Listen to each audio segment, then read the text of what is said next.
Hello बच्चों, उम्मीद है आप बहुत ही अच्छे होंगे और जबरदस्त तरीके से सीबीएसई बोर्ड एग्जामिनेशन की तैयारी कर रहे होंगे। आप जानते हैं कि अब बोर्ड एग्जामिनेशन में कॉन्सेप्चुअल क्वेश्चंस भी काफी पूछे जाते हैं और कई बच्चों का ये सजेशन था या रिक्वेस्ट थी कि सर कॉन्सेप्चुअल क्वेश्चन को लेकर मुझे मदद कर दीजिए। तो ये वो सीरीज चल रही है। आज हम लोग चैप्टर नंबर 2 पर आ गए हैं, जिसमें पोटेंशियल एंड कैपेसिटेंस के मैं कॉन्सेप्चुअल क्वेश्चंस के बारे में बात करूंगा। वो इंटरेस्टिंग क्वेश्चंस जिस पे अगर आपने ध्यान नहीं दिया है तो क्वेश्चन आएंगे तो गलत हो जाएंगे। तो ध्यान से सुनिए, पूरा वीडियो देखिए जिससे आपको पूरी बात समझ में आए। चलिए बात को स्टार्ट करते हैं। मैंने आपके लिए कई डिटेल्ड चीजें बना दी हैं, जैसे one shot video, PYQ, MCQ, derivations, 30 minute one shot. इन सबको ऑल वीडियो लाइब्रेरी का नाम दिया है। एक ही जगह सारे लिंक लगा दिए हैं। जिस भी चैप्टर के सामने आप लिंक को क्लिक करेंगे वो वीडियो ओपन हो जाएगा और आपका समय वेस्ट नहीं होगा। आप एक ही साथ ये वीडियो जो चाहे वो दे सकते हैं। इसका लिंक मैं डिस्क्रिप्शन में लगा दूंगा, क्लिक करके आप इसका इस्तेमाल कीजिए। एग्जाम टाइम में ये ट्रेमेंडस मदद करने वाला है। जो बच्चे ये चाहते हैं कि जो मैं यहां पढ़ा रहा हूं उसका पीडीएफ उनको मिल जाए तो अरविंद एकेडमी टेलीग्राम चैनल को ज्वाइन कर लीजिए। लिंक डिस्क्रिप्शन में दिया है, यहां पर इसका पीडीएफ मैं अपलोड कर दूंगा। रही बात कि अभी आपके और एग्जामिनेशन में बहुत कम दिन बचे हैं तो सब पढ़ पाना अब लगभग मुश्किल हो गया है, संभव सा दिख रहा है। तो सब नहीं पढ़ पाएंगे तो क्या पढ़ें? बिल्कुल वो पढ़ें जो वो सवाल लगाएं जो एग्जामिनेशन में आते हैं, जिस तरह के सवाल एग्जामिनेशन में आते हैं।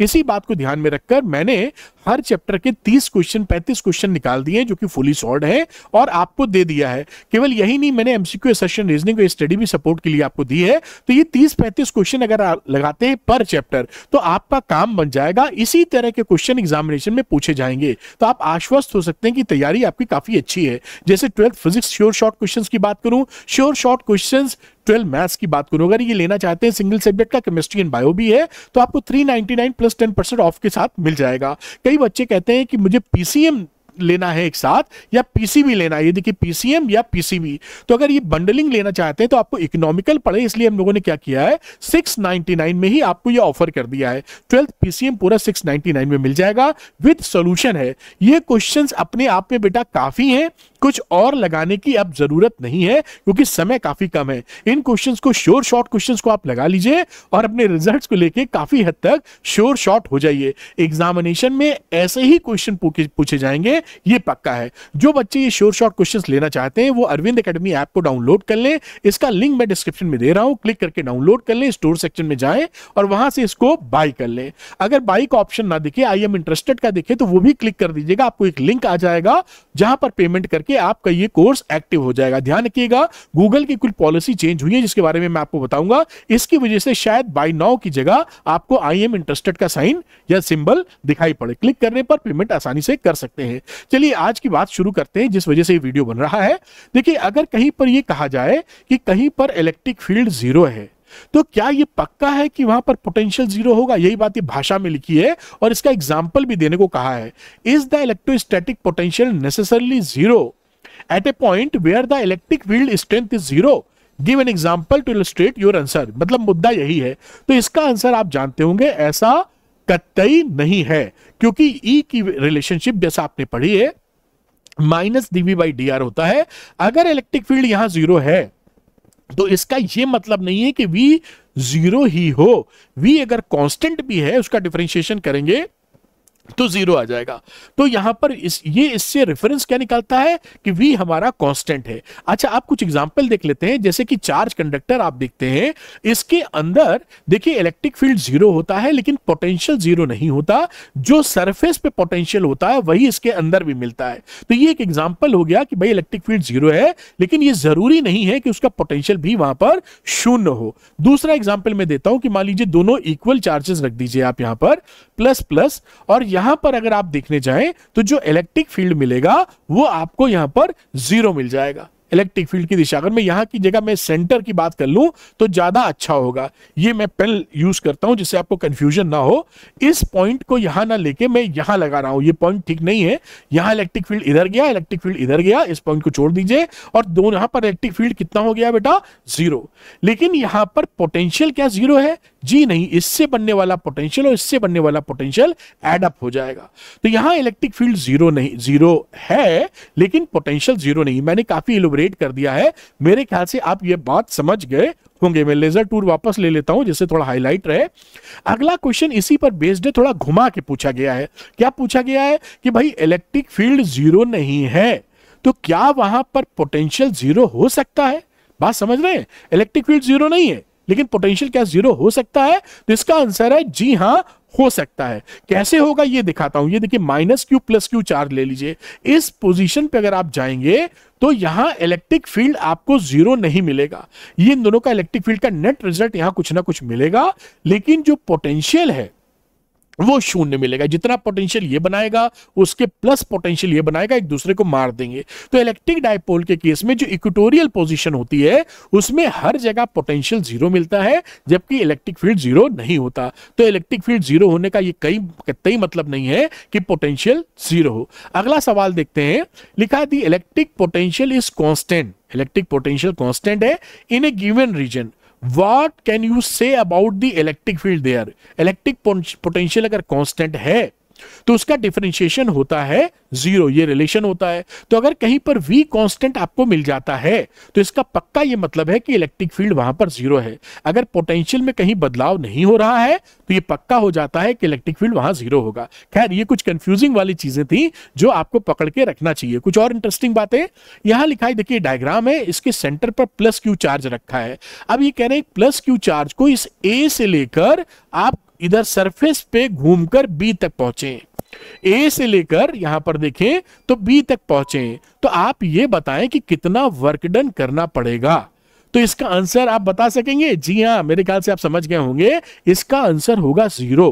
क्यों? क्योंकि जितना पोटेंशियल ये बना रहा है ए पर उतनी ही दूरी पर ये बी है, तो ए और बी का पोटेंशियल सेम हो गया। वहां पर डेल्टा वी दोनों के बीच में शून्य है। तो आप जानते हैं ए बी का पोटेंशियल सेम पोटेंशियल पे है। वर्क डन होता है Q into delta we. Delta भी यहां शून्य हो गया तो वैल्यू जीरो हो गई। आप ये भी कह सकते हैं कि ये सरफेस ही इक्यू पोटेंशियल सरफेस है, और इक्यू पोटेंशियल सरफेस पर ए से बी में अगर आप मूव कर रहे हैं तो उस समय क्या होगा? कोई भी वर्क डन नहीं होगा। किसी भी इक्यू पोटेंशियल सरफेस पर मूव करते वक्त कोई भी वर्क डन नहीं होता। तो ये आपका ये क्वेश्चन इस तरीके से बड़ी अच्छी तरीके से हो जाता है। अगली बात देखते हैं। A uniform electric field E, एक यूनिफॉर्म इलेक्ट्रिक फील्ड ई है जो एग्जिस्ट कर रहा है बिटवीन टू चार्ज प्लेट्स। ये देखिए प्लस है, ये माइनस है। ये यूनिफॉर्म इलेक्ट्रिक फील्ड है, जो एरो आपको दिख रहे हैं। यहां पर वर्क डन बता रहे हैं कि एक मूविंग एक चार्ज ले लिया है जो ए से बी जाता है, बी से सी जाता है, सी से डी जाता है, डी से ए जाता है। ये प्लस क्यू रेक्टेंगुलर पाथ है, A B C D A. अब इसमें होने वाला वर्क डन बताइए। तो इसमें होने वाला वर्क डन भी आपका जीरो आएगा, क्योंकि जो electric field uniform electric field बनी है ये कंजर्वेटिव इन नेचर होती है। और कंजर्वेटिव फील्ड में आपको पता है कि क्लोज्ड लूप अगर आप घूमते हैं तो उसमें जो वर्क डन होता है वो जीरो होता है। तो इसका जो क्लोज पाथ पर आप कर रहे हैं कोई वर्क डन आपको नहीं मिलेगा। इसमें से कुछ क्वेश्चंस बोर्ड एग्जामिनेशन में ऑलरेडी पूछे जा चुके हैं, तो ये आप ध्यानपूर्वक सीखते रहिए। अब यहां पर अगेन एक प्लस और माइनस ले लिया है, उसके बीच में इलेक्ट्रिक फील्ड बनेगा। एक प्रोटॉन रख दिए दो, ए और बी यहां पर, और इन्होंने पूछा है कि इन प्रोटॉनों पर लगने वाला फोर्स इक्वल होगा कि अनइक्वल। ये देखिए इक्वल है फोर्स या अनइक्वल, से प्रोटॉन रखे हैं। तो सोच के जरा बताइए, पॉज करके कमेंट कीजिए आंसर, क्या आपको लगता है? तो इसका सही आंसर है कि दोनों पर सेम फोर्स लगेगा। क्यों सेम फोर्स लगेगा? क्योंकि इसके अंदर मैं फिर से पेन लेता हूं, ये जो इलेक्ट्रिक फील्ड प्लस से माइनस की तरफ बन रहा है ये electric field uniform in nature है। अगर ये यूनिफॉर्म है तो इस पे कितना फोर्स लगेगा? F is equal to Q into E. Direction positive है तो प्लस से दूर, खैर डायरेक्शन किधर भी हो। और इधर की बात करें तो इस पे भी क्योंकि चार्ज वही है, इलेक्ट्रिक फील्ड वही है, तो लगने वाला फोर्स भी सेम है। तो दोनों पर क्यू ई की वैल्यू सेम आ गई तो लगने वाला फोर्स बराबर ही होगा। चलिए मैं लेजर टूल वापस लाता हूं, लेजर पॉइंटर, जिसे आपको हाईलाइट करके दिखाया जा सके। अगला सवाल आपके सामने लेके आता हूं। ये इंटरेस्टिंग है, कई जगह पूछा जा चुका है, आपके बोर्ड्स में भी आ चुका है, नीट में भी पूछा जा चुका है, तो उसको ध्यान दीजिएगा। कह रहे हैं कि एक मेटेलिक स्फीयर है और एक यूनिफॉर्म, देखिए यूनिफॉर्म इलेक्ट्रिक फील्ड में ये प्लेस है। अब ये जो इलेक्ट्रिक फील्ड लाइंस हैं कौन सी सही हैं? तो मैं यहां पेन टूल एक्टिवेट करता हूं और आपको बताता हूं कि देखिए ये एक मेटेलिक स्फीयर है, इलेक्ट्रिक फील्ड में रखा गया है। तो नंबर 2 और नंबर 3 तो पहले ही खत्म हो गए, क्योंकि हम जानते हैं इलेक्ट्रिक फील्ड लाइंस कंडक्टर के अंदर नहीं जाती है ना। इन यूनिफॉर्म इलेक्ट्रिक फील्ड की हम बात कर रहे हैं। तो यहां पर ये और ये पॉसिबिलिटी खत्म हो गई क्योंकि ये कंडक्टर के अंदर की है, और ये नंबर 1 पॉसिबिलिटी भी खत्म हो गई क्योंकि इलेक्ट्रिक फील्ड लाइंस जैसा आपको पता है वो कंडक्टर पर जब खत्म होती हैं तो नॉर्मली खत्म होती हैं 90 डिग्री पर, और निकलती हैं तो भी परपेंडिकुलर निकलती हैं। तो भैया यहां अगर सेंटर में यहां ले लूं तो ये देखिए नॉर्मल ऐसे बन रहा है और ये टेंजेंट से, और ये ऐसे जा रही है तो ये नॉर्मली खत्म नहीं हुई, नॉर्मल निकली नहीं। जबकि इसका देखिए 4th नंबर इज करेक्ट क्योंकि सेंटर से आप इसको मिला देंगे तो ये नॉर्मली जा रही है और नॉर्मली ये देखिए निकल रही है। तो answer number 4 is the correct one.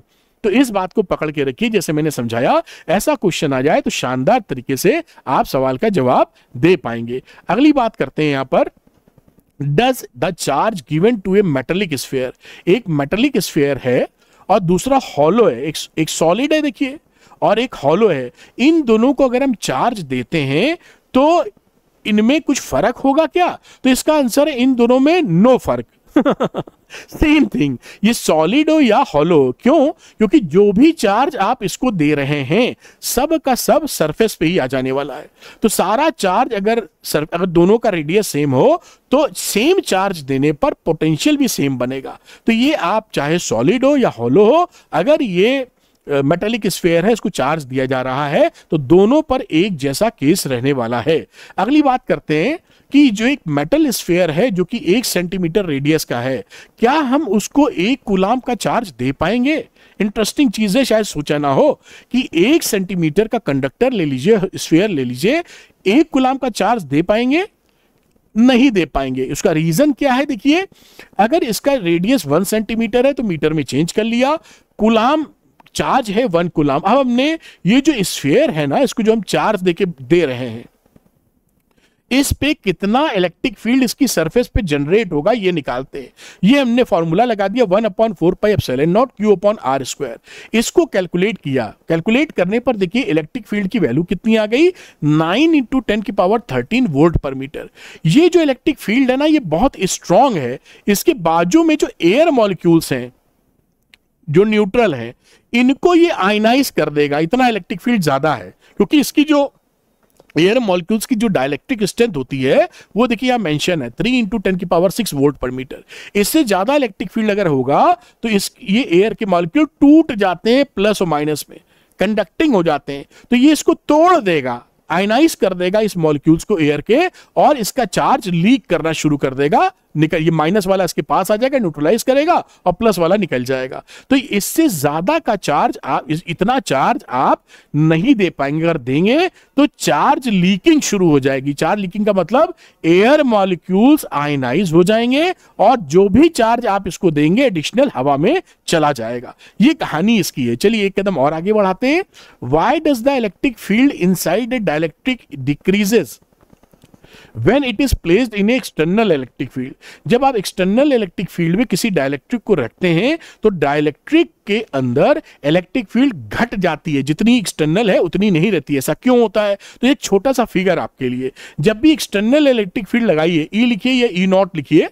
अब इस इलेक्ट्रिक फील्ड की वजह से ये जो डाइलेक्ट्रिक है, ये दिस इज द डाइलेक्ट्रिक, ये डाइलेक्ट्रिक क्या होता है, आयनाइज हो जाता है, मतलब एक पोलराइजेशन ऑफ चार्ज हो जाता है। इलेक्ट्रिक फील्ड की दिशा में प्लस इकट्ठा हो जाते हैं, उसकी विपरीत दिशा में माइनस।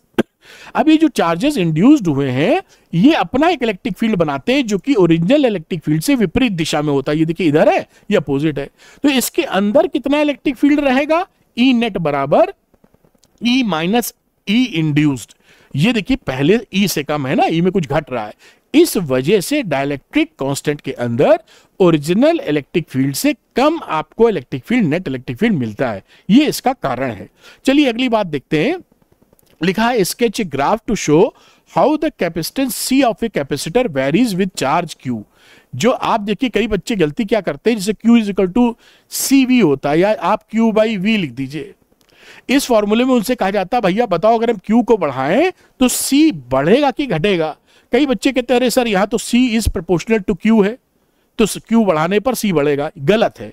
C जो होता है वो कांस्टेंट रहता है, Q बढ़ेगा ना तो V भी बढ़ जाता है, तो Q बाई V का रेशियो सेम रहता है। Q बढ़ाओगे V बढ़ जाएगा, इसका रेशियो सेम रहेगा तो C वही आएगा। यानी जो कैपेसिटेंस होता है वो चार्ज पर डिपेंड नहीं करता। उसका ग्राफ बनाएंगे तो देखिए ऐसा सुंदर सा ग्राफ बन गया। यहां पे चार्ज आप बढ़ाते जा रहे हैं लेकिन कैपेसिटेंस देखिए कांस्टेंट है। बहुत ज्यादा गलतियां कर देते हैं बच्चे। आपको कैसा ये वीडियो लग रहा है कमेंट करिएगा जरूर कि कुछ एडिशनल सीखने को मिल रहा है कि नहीं। तो यहां पर C की वैल्यू चार्ज पर डिपेंड नहीं करती है। अगला क्वेश्चन देखते हैं, draw the lines of force between the plates of A charge parallel plate capacitor. एक पैरेलल प्लेट कैपेसिटर है बेटा, इस पे इलेक्ट्रिक फील्ड लाइंस कैसी बनाओगे? आपसे बनाने को बोला जाए तो कई बच्चे सिंपल ऐसा खींच के रख देंगे। देखिए मैं आपको फील करवा रहा हूं, बाकी तो आप पढ़ाई कर ही रहे हैं। ये कहेंगे ये इलेक्ट्रिक फील्ड लाइंस है। अगर एग्जामिनेशन में इतना बना के आ जाएंगे तो शायद पूरे नंबर ना मिले, क्योंकि दो चीजें यानी ये लाइंस और ये कॉर्नर पर इस तरह का इलेक्ट्रिक फील्ड बन जाता है। तो इलेक्ट्रिक फील्ड अगर चार्ज प्लेट्स कैपेसिटर की उनके बीच का पूछा जा रहा है तो इलेक्ट्रिक फील्ड लाइन सीधी बनेगी और कॉर्नर पर इस तरह का एरो आप दिखाएंगे। मेरे ख्याल से बात को आप पकड़ पाए होंगे। अगला देखते हैं, how can the whole charge of a conductor be transferred to another insulated conductor. भाई अगर हमें एक देखिए क्या होता है, एक चार्ज कंडक्टर लिया है, इस पे कोई चार्ज है, अब हम एक दूसरे कंडक्टर को अगर इससे जोड़ दें तो भाई ये तब तक चार्ज फ्लो करेगा जब तक कि दोनों का पोटेंशियल सेम ना हो जाए। तो पूरा चार्ज इस पे हम नहीं ले पाते कुछ चार्ज इस पे होगा, कुछ इस पे होगा और ये बैलेंस कर जाएगा। क्या ऐसी कोई गणित है, क्या ऐसा कोई जुगाड़ है कि हम इसको इससे कनेक्ट करें और पूरा चार्ज इस पे चला जाए, ये नलिफाई हो जाए, चार्ज ही न रहे? तो आंसर है जी हाँ। इसकी गणित क्या है कि आप चार्ज कंडक्टर को बेटा अंदर रखिए और बाहर एक कंडक्टर रख दीजिए, आप इंसुलेटेड कंडक्टर रख दीजिए या कंडक्टर रख दीजिए और इसको अंदर वाले को बाहर वाले से टच करा दीजिए। अब क्या होगा कि ये जो अंदर वाला जो गोला है, स्फीयर है, हमेशा ज्यादा पोटेंशियल पे रहेगा। देखिए वी हाई लिख दिया है, वी लो लिख दिया है हमेशा, क्योंकि इसका खुद का पोटेंशियल प्लस जितना पोटेंशियल इसका है उसकी सरफेस और अंदर एक जैसा रहता है। इसकी वजह से जो अंदर का स्फीयर है वो हमेशा हायर पोटेंशियल पे रहेगा, बाहर वाला लोअर पर। तो सारा चार्ज अंदर का निकलकर बाहर पे चला जाएगा। यानी अल्टीमेटली इसका रिजल्ट क्या आएगा, अंदर वाला नलिफाई हो जाएगा, कोई चार्ज नहीं, और सारा चार्ज बाहर आ जाएगा। ये एक इंटरेस्टिंग बात है और ये बहुत कॉन्सेप्ट यूज होता है। तो आप समझ गए, अगर इस कंडक्टर का पूरा चार्ज बाहर लाना है तो आप कनेक्शन स्टैब्लिश कर दीजिए अंदर वाले का, बाहर से अंदर रख के सारा चार्ज बाहर चला जाएगा। अगली बात देखते हैं, ड्यूरिंग लाइटनिंग यानी जो बिजली कड़कती है उस समय सेफ क्या होगा, कार के अंदर रहना या पेड़ के नीचे चले जाना?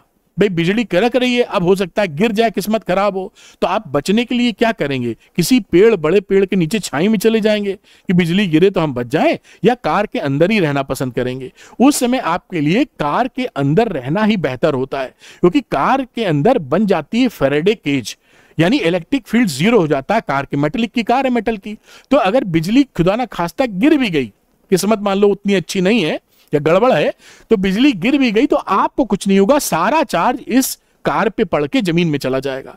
लेकिन अगर आप पेड़, वृक्ष या पेड़ के नीचे खड़े होंगे तो देयर आर डेंजरस, क्योंकि पेड़ काफी ऊंचा होगा, 20 फीट 30 फीट कुछ भी ऊंचाई हो, और भी बड़े बड़े पेड़ होते हैं, वो बिजली के चार्ज को, कड़कती बिजली को अट्रैक्ट करते हैं, और जब बिजली गिरेगी, गिरने के चांस बढ़ा देगा वो पेड़, और बिजली कहीं गिरी बेटा तो पेड़ के नीचे आप भी हैं तो आप भी बिजली की चपेट में आ जाएंगे। तो जब भी बिजली कड़के, लाइटनिंग हो, थंडरस्टॉर्म आवे, कार के अंदर अगर आप हैं तो कार के अंदर बने रहिए, वही ज्यादा सुरक्षित जगह है। अगली बात करते हैं, is there some way to producing high voltage on your body without getting a shock? यानी क्या ऐसी सिचुएशन हो सकती है कि आपके अंदर वोल्टेज काफी ज्यादा हो लेकिन आपको झटका ना लगे? क्या मैं एक इंटरेस्टिंग तरीके से पूछूं तो क्या घर के बिजली का तार आप छुएं और आपको करंट ना मारे? देखिए ये कॉशन दे रहा हूं, ऐसा ट्राई बिल्कुल मत कीजिएगा। कोई भी बच्चा ऐसा एक्सपेरिमेंट नहीं करेगा, वरना वो पता लगा दिक्कत हो जाए उसको। तो आप अगर बिजली के तार को पकड़ रहे हैं और अपने पैर के नीचे यानी किसी भी तरीके से आप एक लकड़ी का बक्सा रख ले, इंसुलेटर रख ले, उस पर खड़े हो जाएं, तो आपको झटका नहीं पड़ेगा। मैंने एक फोटो भी बना दी है आड़ी तिरछी कि बंदा देखिए लकड़ी पर खड़ा है और लाइव वायर को टच कर रहा है, तो इसमें वोल्टेज तो काफी है इस लाइव वायर से, लेकिन क्योंकि सर्किट कंप्लीट नहीं हुआ है इसलिए इसको झटका नहीं पड़ेगा। और गलती से इसने जमीन को अगर छू लिया तो सारे बाल गायब हो जाएंगे इसके, इतना तगड़ा झटका पड़ेगा। तो आप बात समझ रहे हैं ना। लेकिन कोई भी ये कलाकारी अपने घर में नहीं करेगा। Don't do this. ये साइंटिफिक एस्पेक्ट पढ़ रहे हैं, जरूरी नहीं कि आप ऐसे माहौल में एक्सपेरिमेंट करें। तो ये आप अपना हाई वोल्टेज ले सकते हैं बिना झटका खाए हुए। उम्मीद करता हूं कि ये कॉन्सेप्चुअल जो क्वेश्चंस थे इन्होंने बहुत ज्यादा आपकी मदद की होगी। Thanks for watching. सब्सक्राइब कीजिएगा अरविंद एकेडमी चैनल को, भूलिएगा नहीं। और इसके डिस्क्रिप्शन में कई लिंक हैं जो आपकी काफी मदद करेंगे, उनका भी इस्तेमाल कीजिए। और मैं जो कड़ी मेहनत आपके लिए कर रहा हूं, आप भी अपने लिए कड़ी मेहनत कीजिए और शानदार रिजल्ट लेके आइए। Thank you, good luck to you, bye.